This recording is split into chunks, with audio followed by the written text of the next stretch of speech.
सह नौ भुनक्तु सह वीर्यं करवावहै तेजस्विनावधीतमस्तु मा विद्विषावहै।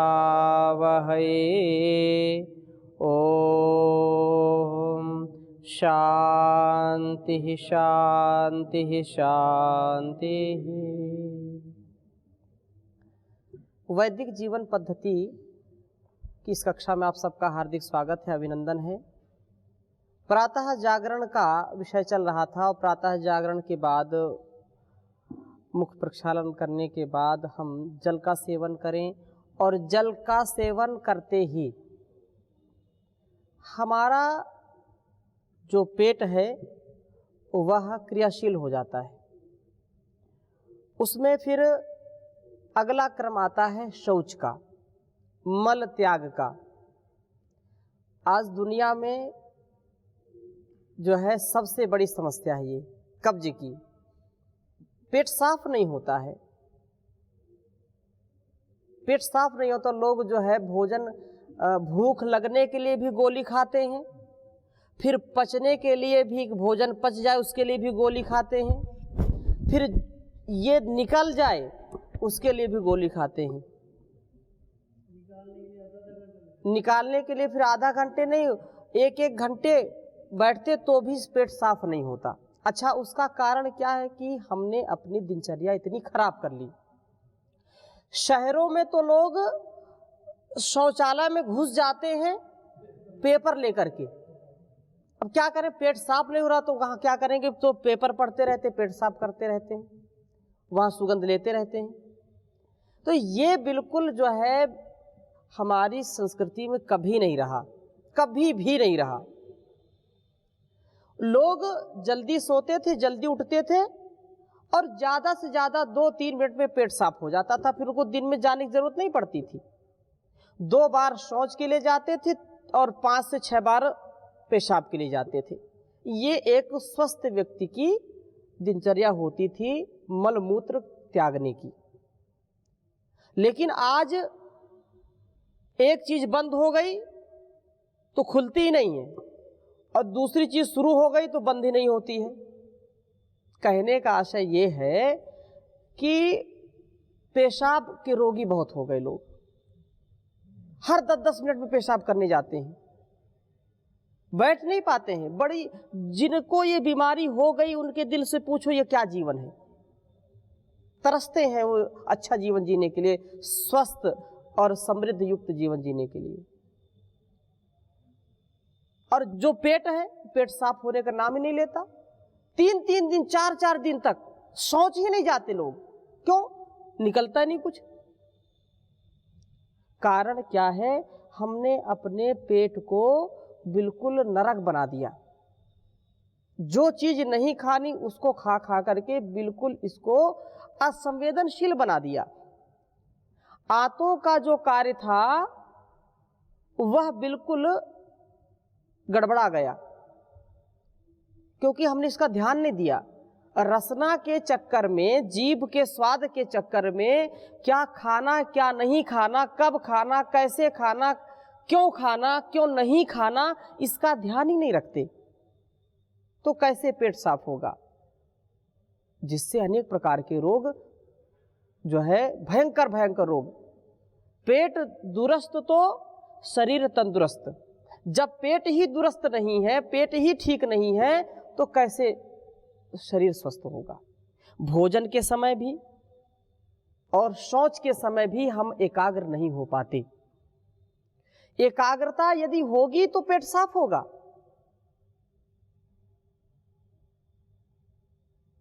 सुबह सुबह का जो मोशन है वो जब ठीक हो जाए तो समझो प्रमोशन हो गया है।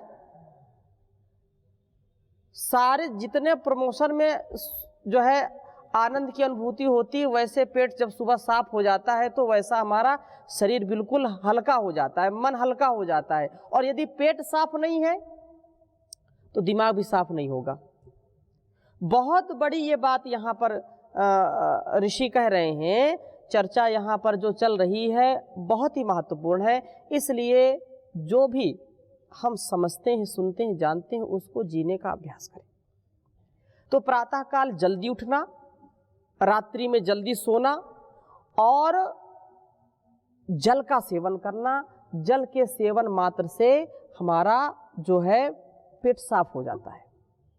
अभ्यास जो बिगाड़ दिए हैं, अब ऐसा नहीं कि बस थोड़ी बात सुनी और कल शुरू किया, 2-3 दिन नहीं हुआ तो फिर छोड़ दिया कि भाई ये तो जल की इतनी महिमा गाई सुबह, लेकिन पेट ही नहीं साफ हुआ। अरे जो वर्षों से आपने पेट इतना खराब कर दिया, इतनी आदत खराब कर दी, इतनी जल्दी ठीक नहीं होगी। उसके लिए आपको अभ्यास करने की आवश्यकता होगी।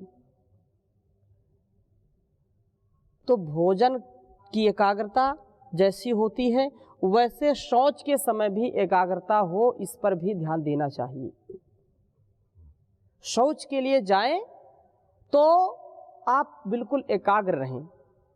लोग फोन लेकर के शौचालय में चले जाते हैं, बातचीत करते रहते हैं, समय नहीं कटता, बातचीत करते रहते हैं, जबकि शौचालय में जाते समय मुख को बिल्कुल बंद करके रखना चाहिए।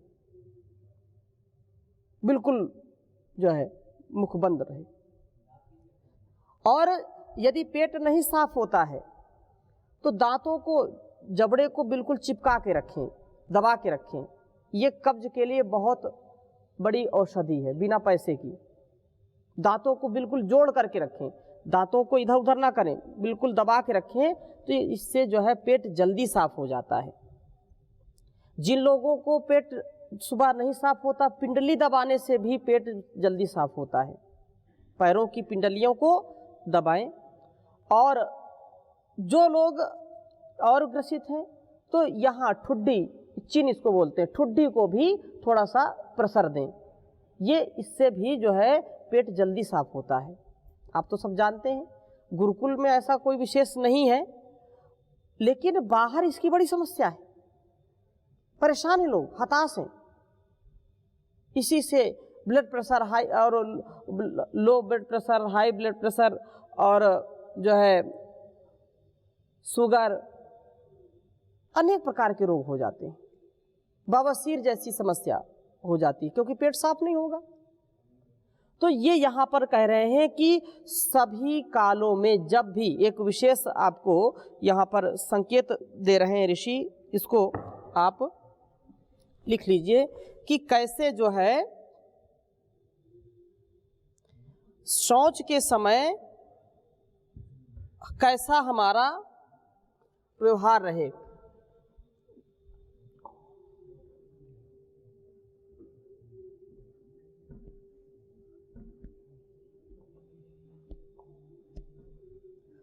शौच कालेषु सर्वेषु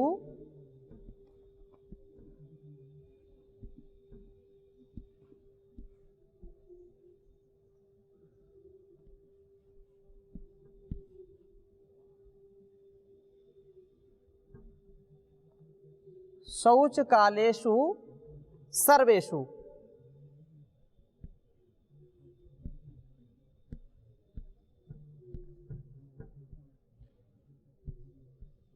सर्वेषु गुरुष्वाल्पेषु वा पुनः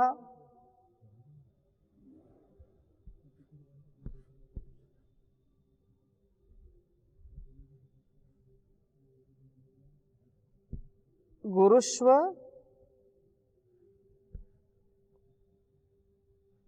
अल्पेषु।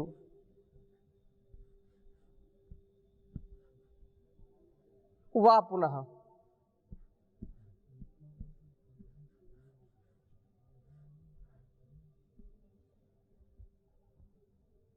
बड़ी बात यहाँ पर कह रहे हैं।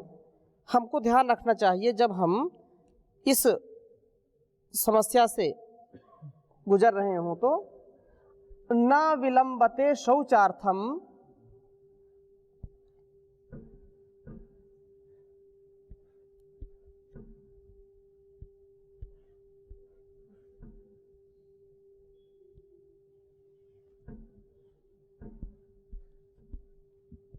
न विलंबते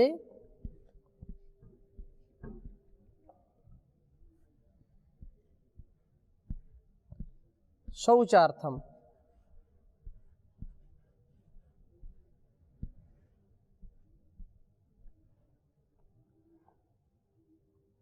ना मुखे ना नलम धमेत, ना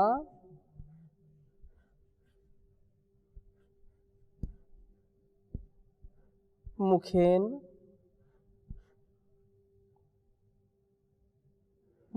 ना अनलम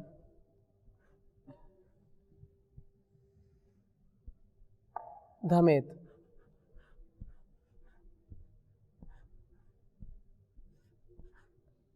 बहुत ही अनिवार्य और बहुत ही अच्छी बात कर रहे हैं, क्योंकि कुछ लोग ऐसे आलसी प्राणी होते हैं कि एक तो वे जो है दुर्भाग्यशाली हैं कि जिनको शौच आती ही नहीं है, परेशान है कि पेट साफ हो जाए, उनको जो है एहसास ही नहीं होता कि अब मेरा पेट साफ होने वाला है। कुछ लोग ऐसे हैं कि पेट तो कह रहा है कि चलो चलो चलो शौचालय की ओर, लेकिन कंबल नहीं छोड़ते। वे सोचते हैं कि जाएं कि ना जाएं, अरे चलो थोड़ी देर बाद जाएंगे। वे भी दुर्भाग्यशाली हैं, क्योंकि शास्त्रों में इसका पूर्णतः निषेध किया गया है। यही बात यहाँ पर कह रहे हैं, शौच कालेषु सर्वेषु गुरुष्वल्पेषु वा पुनः, गुरुष्वल्पेषु वा पुनः न विलंबते शौचार्थम न मुखे नानलम धमेत। कह रहे हैं शौच कालेषु सर्वेषु, मल मूत्र का जब भी वेग आए। कुछ लोग सुबह नींद को ज़्यादा महत्व देते हैं, पेट यदि कह रहा है कि उठ जाओ, क्योंकि कुछ लोगों का पेट अच्छा होता है तो ब्रह्म मुहूर्त में अपने आप साफ, एक बार नींद खुल गई तो उसको जाना ही पड़ता है। मैं भी कुछ ऐसे लोगों को जानता हूं कि वो रात्रि में 9 बजे सो गए और किसी कारण बस यदि वो 2 बजे 3 बजे जग गए तो उसी समय उनको जाना ही जाना है शौच के लिए। और कुछ लोग ऐसे हैं कि नींद खुले या ना खुले, जो समय निर्धारित उस समय वो अपने आप वेग से नींद खुल जाती है कि भाई इस समय 4 बजे उठ करके जाते थे तो उस समय नींद खुल गई, अपने आप वो चले जाएंगे। और हमको अपने बच्चों को भी ऐसी ही आदत के लिए प्रेरित करना चाहिए। जैसे ही आप उठें शौच के लिए तुरंत जाएं सुबह, ये सबसे पहला कार्य है। लेकिन उनके लिए ये श्लोक यहाँ पर बताया जा रहा है कि जो लोग आलस से प्रमाद करते हैं, बिस्तर पर पड़े पड़े जो है अधोवायु गंदगी छोड़ते रहते हैं लेकिन उठते नहीं हैं, वो भी शरीर के लिए बहुत हानिकारक है, बहुत हानिकारक है। इसलिए मल मूत्र के वेग को कभी रोकना नहीं चाहिए। यदि आपकी नींद खुल गई है, आप उठ गए हैं, किसी भी समय यदि आपको लगता है कि नहीं शौच या जो है मल त्याग मूत्र त्याग के लिए जाना चाहिए, पेशाब करने के लिए जाना चाहिए, तो उसमें सोच विचार नहीं करना चाहिए, तुरंत खाली कर जो है बिस्तर को वहाँ शौचालय में जाना चाहिए। तो शौच कालेषु सर्वेषु गुरुष्व अल्पेषु वा पुनः, चाहे कम लगा हो चाहे ज़्यादा लगा हो, आपको थोड़ा सा एहसास हो रहा है चाहे ज़्यादा एहसास हो रहा है, बहुत वेग आया है शौच का या बहुत ही कम आया है, थोड़ा सा शंका लगी या बहुत लगी, इसको कभी भी छोड़ना नहीं चाहिए। ना विलंबते, बिना विलंब किए शौच के लिए या मूत्र त्याग के लिए जाना चाहिए। तो सभी के लिए, चाहे स्त्री हो, पुरुष हो, बूढ़ा हो, बच्चा हो, सभी के लिए ये बात कही जा रही है। और जो लोग इसका पालन नहीं करते, कुछ लोग अफसर होते हैं, कुछ ऑफिस में बैठे रहते हैं, कुछ अध्यापक होते हैं, कुछ ऐसे कार्यों में लगे रहते हैं कि बैठे हैं, अब बहुत लंबी लाइन लगी है तो भी वो रोके हैं जबरदस्ती कुछ लोग लघु शंका को, दीर्घ शंका को, मल मूत्र के वेग को रोकते हैं, जबकि वो बिल्कुल हानिकारक है, उससे बड़ी हानि होने वाली है। हाँ, कुछ मोबाइल पर लगे रहते हैं, कुछ पढ़ाने अगर जाएंगे तो क्या होगा, नुकसान होगा। तो ये इस शरीर से बढ़कर के नुकसान क्या होगा आपका। तो ये कह रहे हैं कि ना विलंबते शौचार्थम, शौच के लिए विलंब नहीं करना चाहिए। शुद्धता के लिए आप जल्दी से, यदि आपको शंका हो रही है, चाहे लघु शंका हो चाहे दीर्घ शंका हो। यही बात यहाँ पर कह रहे हैं, गुरुषु वा अल्पेषु वा, चाहे दीर्घ शंका हो चाहे लघु शंका हो, इसमें जो है विलंब नहीं करना चाहिए। और आगे दूसरी बात कह रहे हैं, ना मुखे ना नलम धमेत, अग्नि को मुख से कभी जो है फूंकना नहीं चाहिए। जैसे आग जलाते हैं, चूल्हा जलाते हैं, अब तो गैस हो गई है और अनेक प्रकार के उपकरण हो गए, हीटर हो गए, पहले अभी भी गांव में तो फूंकते ही हैं, चूल्हा फूंकते हैं, तो मुख से कभी नहीं फूंकना चाहिए। उसके लिए एक धमनी आती है, फूंकनी जिसको बोलते हैं, तो उससे क्या है हमारा शरीर जो है सुरक्षित रहता नहीं। पता नहीं आप फूंके जल गया पूरा, आपकी जो है चेहरे तक आ सकती है आग, अथवा उसमें जो राख है वो भी आपके ऊपर आएगी। मुख्य प्रयोजन हमारा यहाँ पर ये है कि इन जो है यदि किसी को भी मल मूत्र का वेग आता है तो उसको कभी भी रोकना नहीं चाहिए। ये हानिकारक है, बहुत ज़्यादा हानिकारक। और इसी बात को आगे कह रहे हैं, ये अष्टांग हृदय में कहा गया, ना वेगान धारे धीमान, चरक संहिता में आया, अलग से लिख देता हूं। जो बुद्धिमान लोग होते हैं वे वेगों को धारण नहीं करते हैं। कह रहे हैं, इसको लिख लीजिए, बहुत सुंदर है,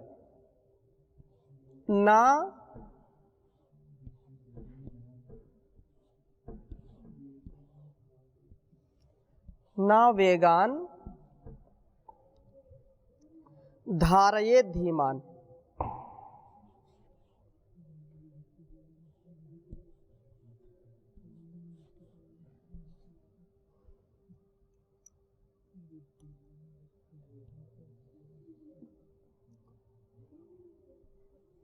ना वेगान धारये धीमान,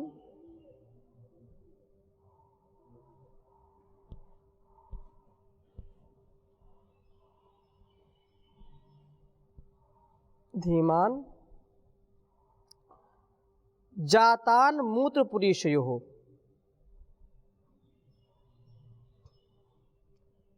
जातान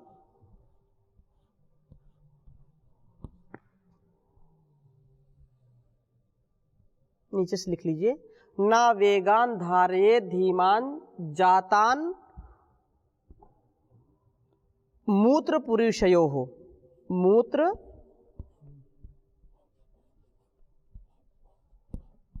पुरीशयो हो।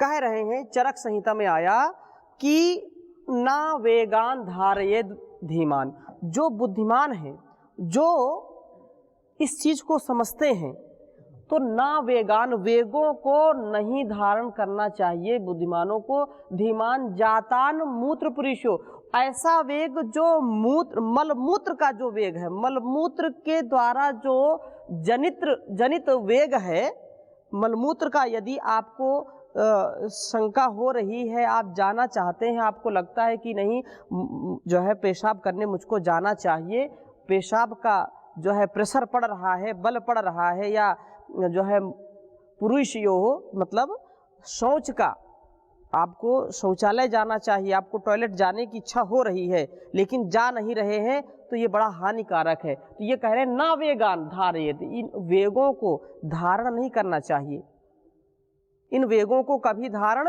नहीं करना चाहिए, इनसे बड़ी हानि होती है।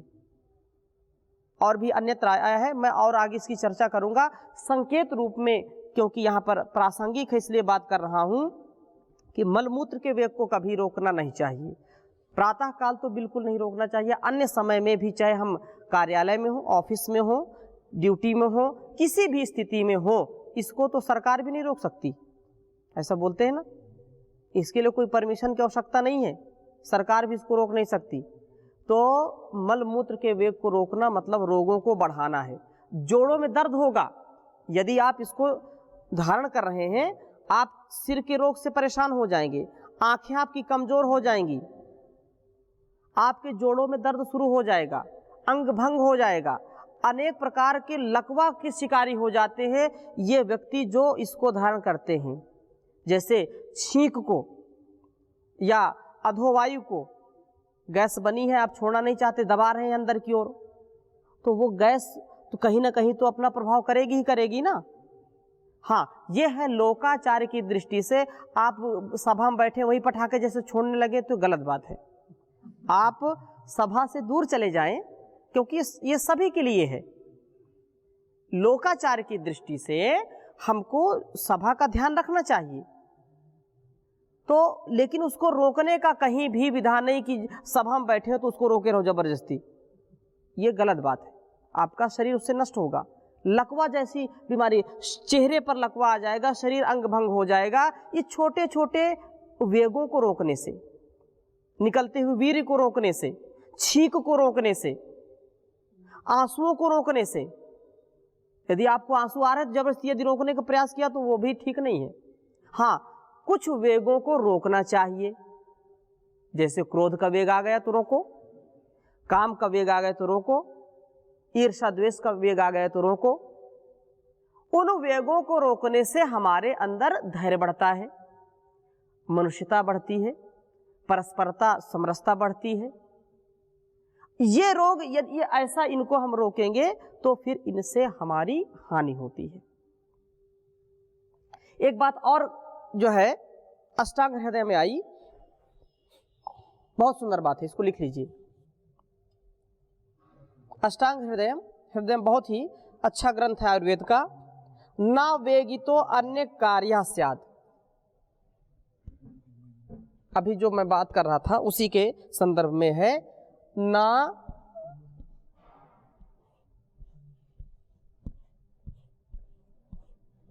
ना वेगितो अन्य कार्य स्यात्।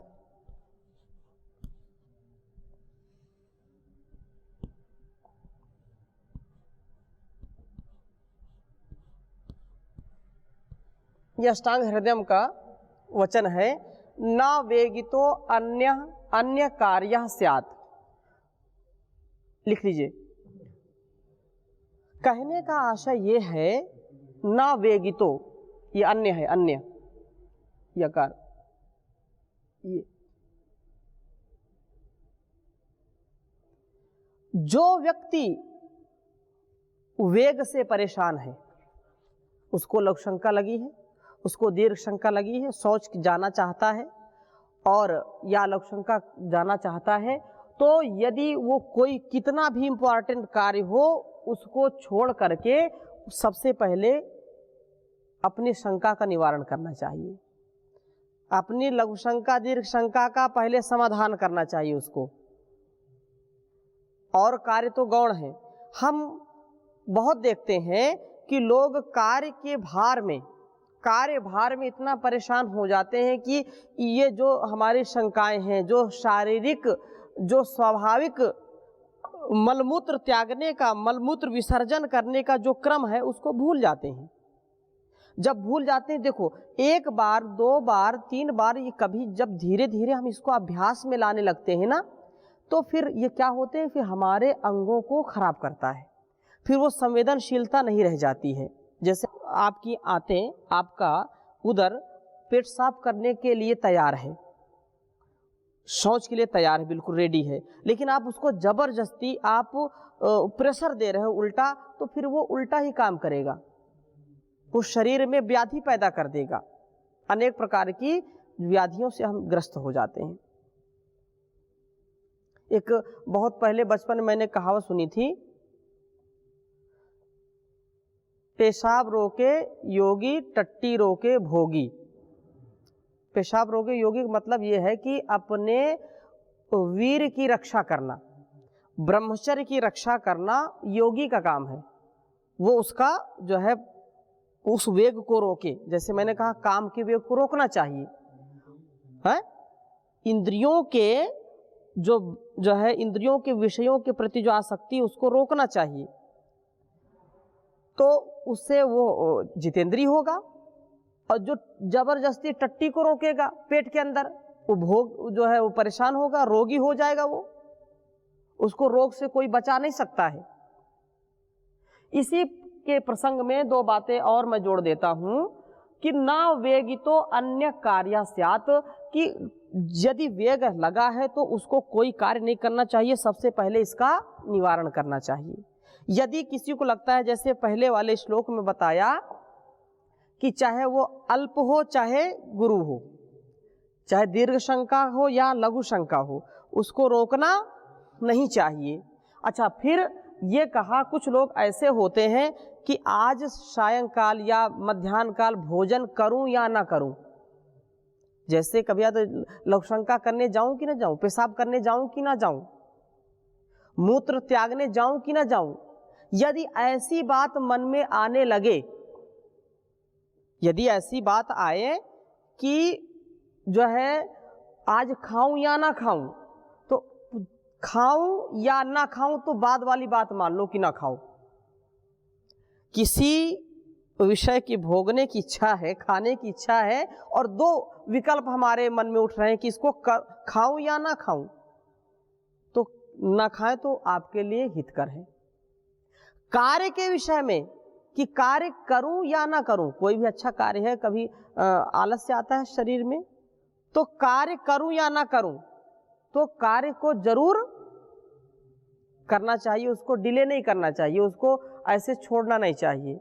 ऐसी ही बात यहाँ पर आती है जब लघु शंका दीर्घ शंका की आपको सुबह हो, आपको लगे कि जाना चाहिए, जाऊं या ना जाऊं, बिस्तर पर लेट गए और बिस्तर लेटने के बाद लगता है कि मैं लघु शंका गया नहीं, पेशाब करने जाऊं या ना जाऊं, तो वहाँ पर जो है बिल्कुल आपको ढीलापन नहीं छोड़ना चाहिए। जाऊं या ना जाऊं तो बाद वाली बात को छोड़ करके जाऊं, जाना जरूर चाहिए।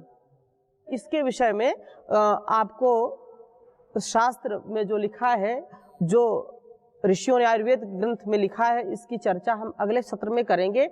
इससे क्या हानियां हैं और सहज रूप में करने से क्या लाभ है। अभी यहीं तक। ओम शांति शांति शांति।